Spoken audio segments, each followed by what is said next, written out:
Nang maliit yan. Naasim. Hmm? Nilab. Naasim. What's up mga kalalab? So ayan, sa video na ito ay magbabalat po tayo ng mangga galing sa aming butihing kapitbahay. Thank you very much po sa nagbigay.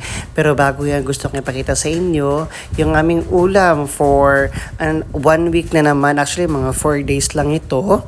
Ito ay afritada ni Love Roma.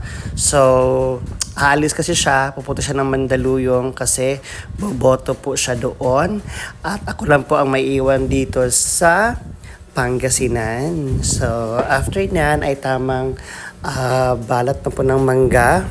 Then, syempre, kain na tayo. Actually, sobrang asin nito. And try natin mag-microphone. So, guys, di ko alam kung naririnig ninyo ang ano sa Netflix background. Pero meron tayong bonus regular ginisang bagoong. Ayan. So, syempre with ating mangga na binigay ng aming kapitbahay. Ayan.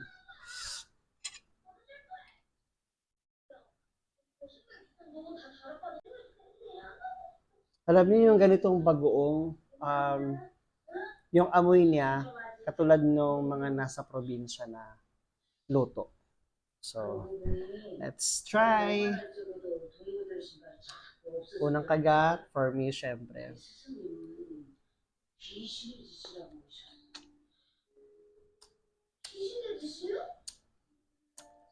Nang maliit yan. Try to malaki.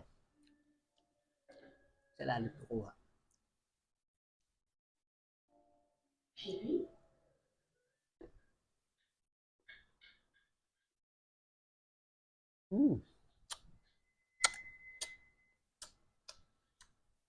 Naasim. Nilab. Naasim.